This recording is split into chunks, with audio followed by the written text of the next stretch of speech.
Welcome to YouTube channel readers school. और आज हम पढ़ रहे हैं chapter micro organism friend and foe. ये चैप्टर हमने काफ़ी कवर कर लिया था। जो आज हमारे टॉपिक्स छूटे हुए हैं उनको हम कवर करेंगे। तो हमने कौन कौन से टॉपिक्स पढ़ लिए थे इसमें? हमने पढ़ा था कि माइक्रो ऑर्गेनिज्म क्या होता है, और हमने पढ़ा था कि उनको किस ग्रुप्स में, जो 4 ग्रुप्स में डिवाइडेड किया गया था। देन फिर हमने पढ़ा था कि वो हमारे लिए फ्रेंड क्यों हैं और फो क्यों हैं।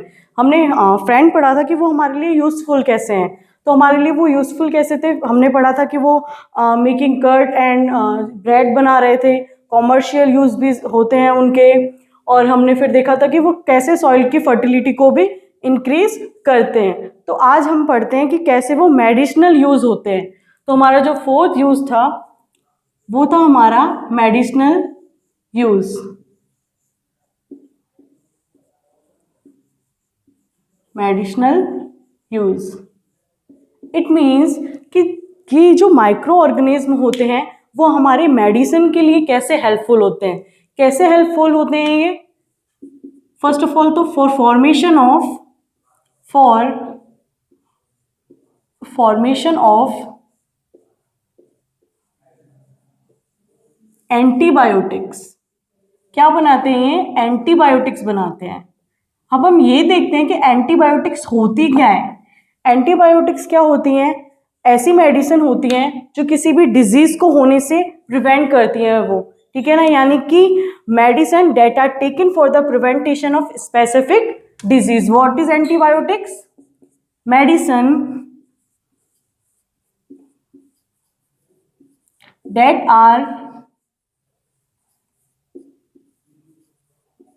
are taken for prevention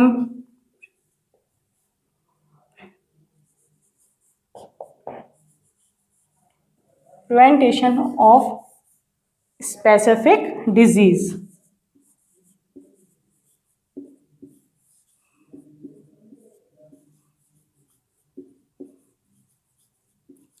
इसका मीन क्या होता है कि जैसे भी कोई भी जो हमें डिजीज कॉज हो रही है उसके अगेंस्ट एक स्पेसिफिक एंटीबायोटिक वर्क करती है। एक ऐसी मेडिसिन जो कोई स्पेसिफिक डिजीज को होने से रोकती है। यानी कि हमने एंटीबायोटिक्स ली तो वो किसी भी डिजीज को क्या करती है? खत्म करती है। उसको हम बोलते हैं एंटीबायोटिक्स, ठीक है। जो नेक्स्ट वर्क होता है वो होता है हमारा मेडिसिनल यूज में। अब जैसे कि एंटीबायोटिक्स कौन कौन सी बनती हैं, जैसे कि हमारी हो गई स्ट्रेप्टोमाइसिन, ठीक है। कौन कौन सी मेडिसिन हैं? जैसे कि streptomycin,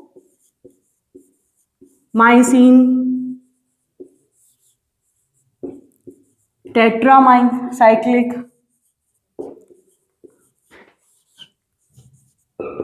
erythromycin,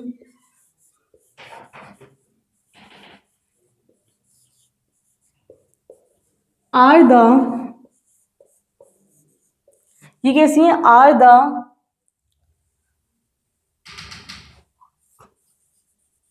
common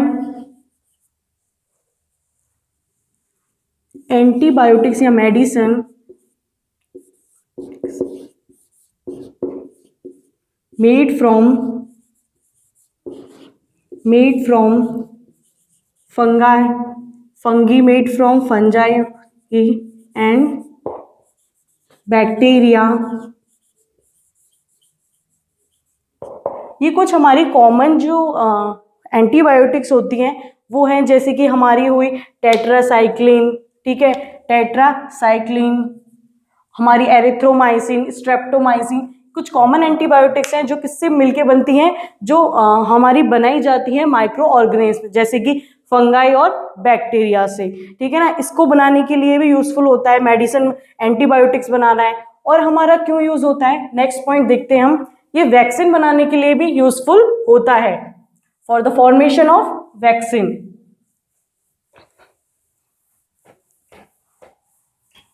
for the formation of vaccine, for the formation, इधर ही लिख देंगे, ऑफ, नेक्स्ट पॉइंट है ये हमारा वैक्सीन। यानी कि जो हमारे माइक्रो ऑर्गेनिज्म होते हैं वो वैक्सीन के लिए भी यूजफुल होते हैं। अब सबसे पहले देखते हैं कि वैक्सीन होता क्या है। What is vaccine? that and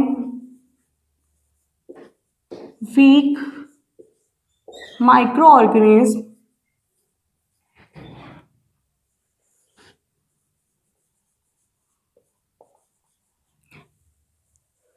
introduced to healthy body.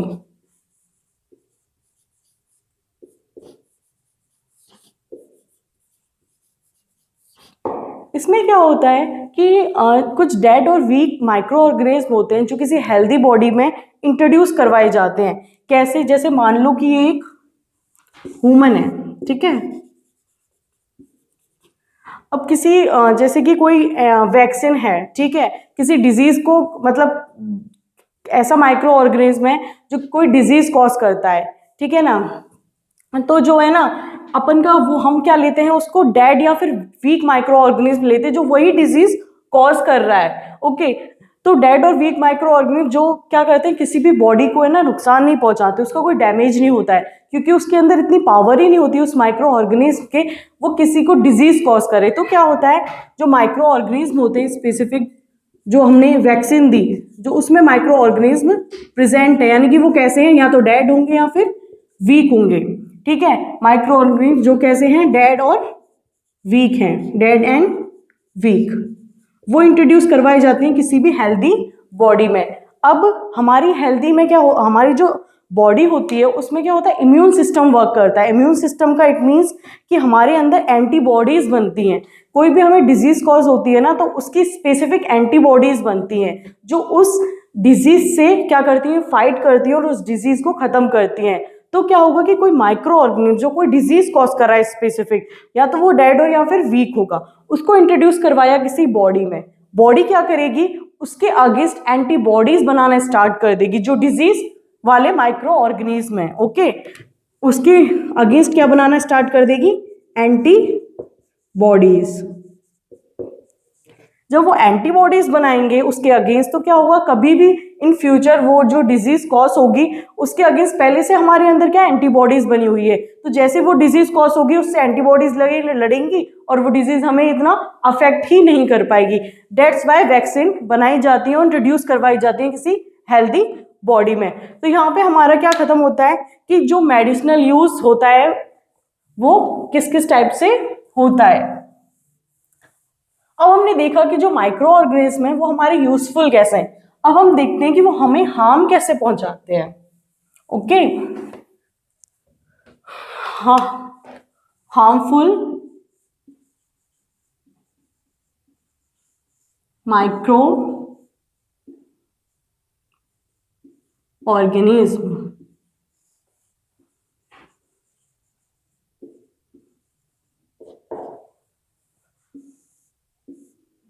Okay, harmful micro organism यानी कि जो किसी भी पर्सन को हार्म पहुंचा रहे हैं उसको बोलते हैं हम हार्मफुल माइक्रो ऑर्गेनिज्म। अब ये हमें कैसे कैसे हार्म पहुंचाते हैं, ये क्या करते हैं, हमारी बॉडीज में काफी टाइप्स की डिजीज को कॉज करते हैं। तो अब डिजीज की बात होती है तो पहले हम ये देखते हैं कि डिजीज किस टाइप्स की होती हैं। फर्स्ट ऑफ ऑल ये पढ़ते हैं हम, डिजीज की जब बात ही कर रहे हैं तो हम देखते हैं कि जो डिजीज होती हैं वो टू टाइप्स की होती हैं ज्यादातर। एक होती है कम्युनिकेबल डिजीज, एक होती है हमारी नॉन कम्युनिकेबल।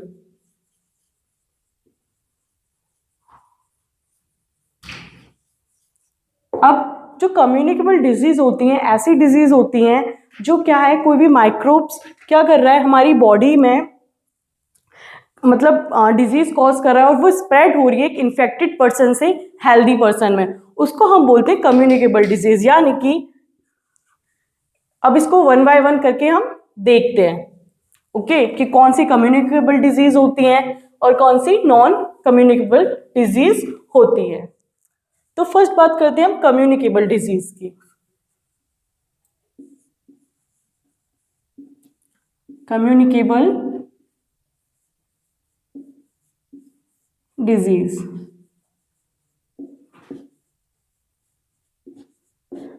यानी कि microbial disease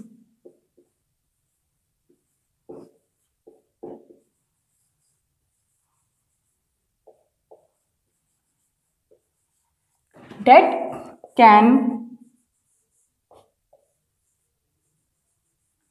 that can spread that can spread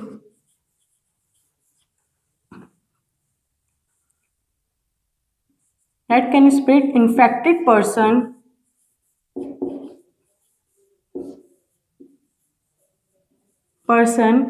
to healthy person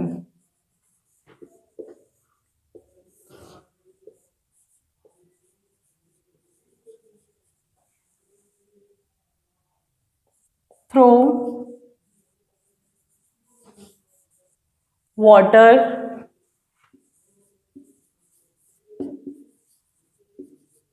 air,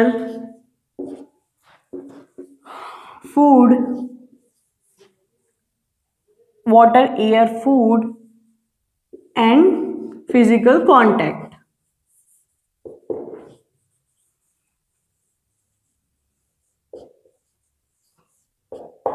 is called communicable disease, यानी कि ऐसी डिजीज जो क्या है, माइक्रोबियल डिजीज है। माइक्रोबियल डिजीज यानी कि जो माइक्रो ऑर्गेनिज्म जो कॉज कर रहे हैं, उन डिजीज को जब कोई इन्फेक्टेड पर्सन से वो हेल्दी पर्सन में कॉज होती हैं या स्प्रेड होती हैं, उसको हम बोलते हैं कम्युनिकेबल डिजीज। और वो स्प्रेड किसके थ्रू हो रही है, या तो वाटर शेयर करने से हो रही है, एयर या फिर फूड खाना, या फिर फिजिकल कांटेक्ट, किसी के टच में आ रहा, उससे जो डिजीज कॉज हो रही है इन्फेक्टेड पर्सन से हेल्दी पर्सन में, उन डिजीज को हम बोलते हैं कम्युनिकेबल डिजीज। जैसे कि कौन कौन सी डिजीज होती हैं, जैसे मानो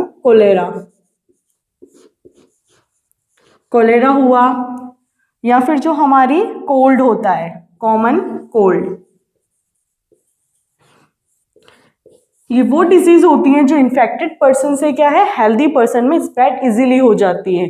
ओके, उनको हम बोलते हैं कम्युनिकेबल डिजीज। और क्या होता है यहाँ पे, कैरियर का नाम भी आता है। कैरियर्स का यानी कि जो कैरियर्स भी हेल्पफुल होते हैं, मतलब ऑर्गेनिज्म, माइक्रो ऑर्गेनिज्म के लिए, कि वो क्या इन्फेक्टेड पर्सन से हेल्दी पर्सन में क्या कर देते हैं, डिजीज को कॉज कर देते हैं। तो व्हाट इज कैरियर्स? कैरियर क्या है? इंसेक्ट एंड एनिमल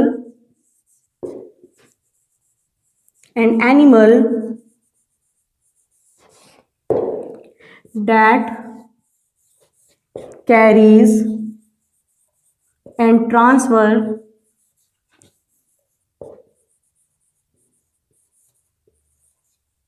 disease, जो क्या कर रहा है, कोई भी डिजीज, यानी कि कोई भी ऐसा इंसेक्ट और एनिमल जो क्या करता है, किसी भी डिजीज को कैरी करता है। कहाँ से कैरी करता है?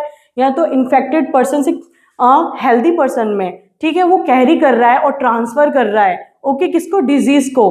उसको हम बोलते हैं कैरियर। जैसे कि एनोफिलस मॉस्किटो होता है, वो मलेरिया को क्या करता है, कैरी करता है। मलेरिया का जो वो होता है माइक्रो ऑर्गेनिज्म, उसको कैरी करता है। ठीक है, तो इसका एग्जाम्पल लिख सकते हैं हम, एनोफिलिस मॉस्किटो, फीमेल मॉस्किटो होती है ये। ओके, जो कैरी करती है मलेरिया डिजीज के माइक्रो ऑर्गेनिज्म को। ओके, अब बात करते हैं हम यहाँ पे non communicable disease. Non communicable disease का मीन क्या होता है? जो डिजीज कॉज नहीं होती है इन्फेक्टेड पर्सन से हेल्दी पर्सन में, उनको हम बोलते हैं non communicable disease.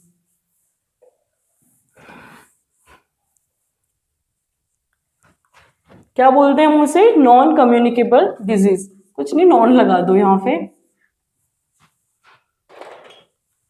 Non communicable disease यानी कि disease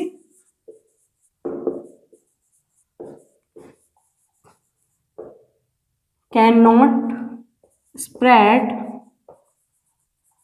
from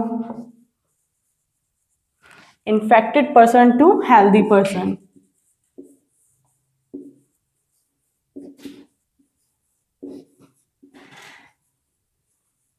to healthy person.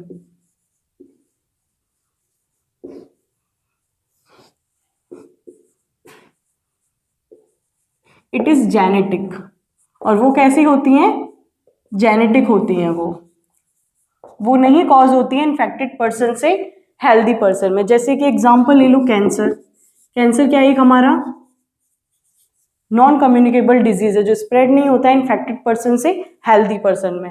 सो यहाँ पे डिजीज़ की बात हो गई। अब देखते हैं हम कि कुछ जो डिजीज़ कैसे स्प्रेड होती हैं, ठीक है, उनके जैसे हम देखते हैं किसके थ्रू होती हैं।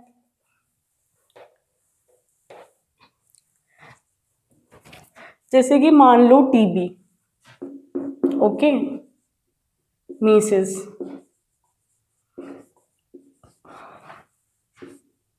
Chicken pox,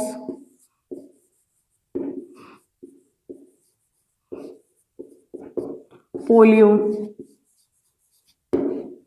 typhoid, cholera, hepatitis B. कुछ डिजीज़ को हम देख रहे हैं यहाँ पे जो किसके थ्रू होती हैं, ओके, मलेरिया, ठीक है। जो हमारा टीबी है ना वो बैक्टीरिया के थ्रू कॉज होती है, जो उसका माइक्रो ऑर्गेनिज्म है वो क्या है, बैक्टीरिया।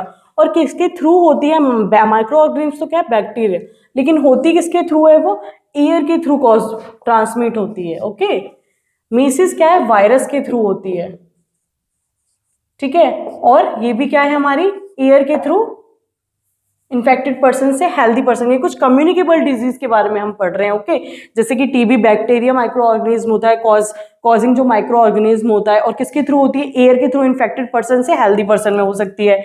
वायरस है, ये भी क्या है, एयर के थ्रू होती है, ठीक है। चिकन पॉक्स भी क्या है, वायरस के थ्रू होती है, और ये भी क्या है, हमारी एयर और कॉन्टेक्ट में आने की वजह से इन्फेक्टेड पर्सन से हेल्दी पर्सन में हो जाती है। पोलियो भी क्या है, हमारी वायरस की वजह से होती है, और ये भी हमारी एयर और वाटर के through one person to another फैलती है। अब हमारे टाइफाइड और कोलेरा दोनों कैसे हैं, बैक्टीरिया से कॉज होने वाली डिजीज है, और किसके थ्रू ट्रांसमिट हो सकती हैं, ये हमारी वाटर के थ्रू, ओके। कोलेरा भी हमारी बैक्टीरिया के थ्रू होती है और वाटर के थ्रू ट्रांसमिट होती है। अब हेपेटाइटिस बी वायरस इसका कॉजिंग माइक्रो ऑर्गेनिज्म है, ओके, और वे होती किसके थ्रू है, वाटर के थ्रू होती है, वाटर, ठीक है। मलेरिया माइक्रो ऑर्गेनिज्म कौन सा है इसका, प्रोटोजोआ होता है, ओके। होती किसके थ्रू है, ये मॉस्किटो के थ्रू, यानी कि कैरियर के थ्रू, ठीक है। तो ये कुछ कम्युनिकेबल डिजीज हैं जो इन्फेक्टेड पर्सन से कहाँ हो रही हैं, हेल्दी पर्सन में कॉज होती है, ठीक है। उनको हम बोलते हैं क्या, कम्युनिकेबल डिजीज। अब बात करते हैं, ये हमारा हो गया कि भाई जो माइक्रो ऑर्गेनिज्म है वो हमारे हार्मफुल कैसे होते हैं, वो क्या करते हैं, डिजीज को कॉज करते हैं, और डिजीज के बारे में पढ़ा कुछ हमने। अब बात करते हैं हम नेक्स्ट टॉपिक फूड पॉइजनिंग की, ठीक है।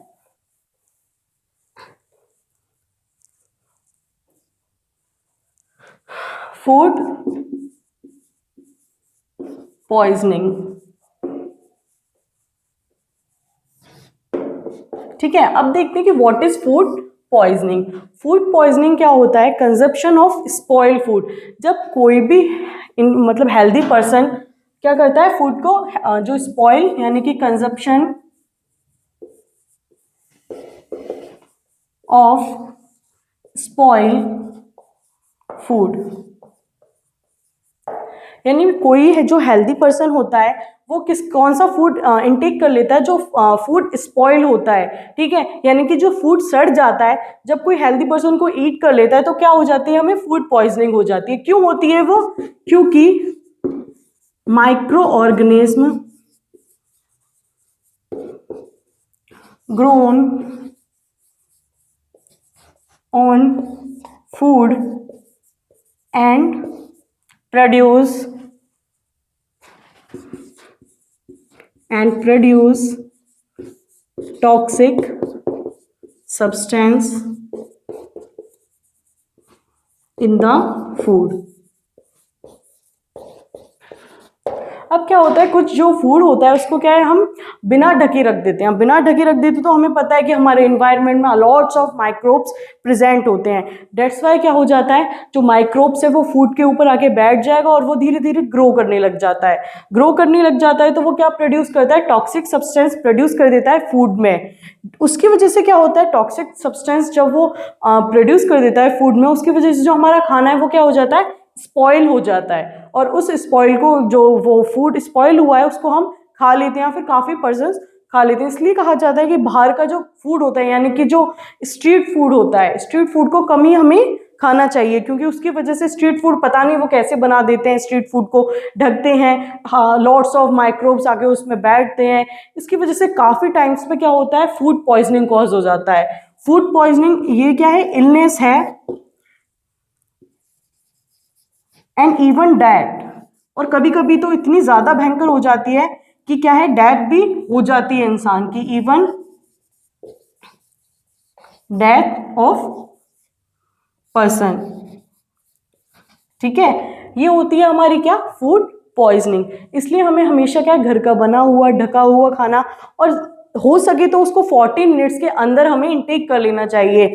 जब भी जो हमारा बना हुआ खाना है वो भी हमारा कब तक हेल्दी होता है, सिर्फ अबाउट 14 मिनट्स तक। ओके, उससे पहले हमें खाना खा लेना चाहिए, कभी भी ज़्यादा रखा हुआ खाना नहीं खाना चाहिए, स्पॉइल फूड नहीं खाना चाहिए, नहीं तो क्या हो जाएगा, फूड पॉइजनिंग कॉज हो जाएगा। ओके, अब हम अपने फूड को प्रिजर्वेट कैसे कर सकते हैं, कि उसका प्रिजर्वेशन कैसे कर सकते हैं, उसको बचा कैसे सकते हैं कि वो स्पॉइल नहीं हो। कुछ पॉइंट्स इसके, उनको हम अब देखते हैं। Okay,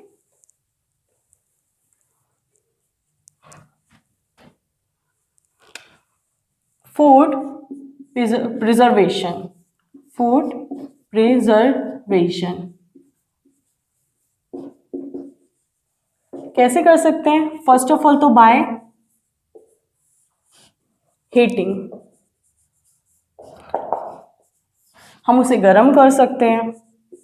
next, by smoking. Next, adding salt and sugar, उसमें ऐड कर सकते हैं शुगर और salt. Fourth, by oil and vinegar,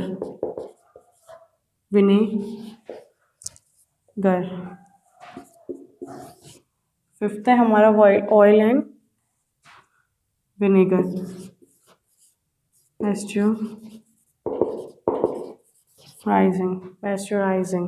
पैस्चराइजिंग के थ्रू भी कर सकते हैं हम उससे। ठीक है ना, और क्या कर सकते हैं हम, पैस्चराइजिंग। सिक्स्थ हम बाय फ्रीजिंग।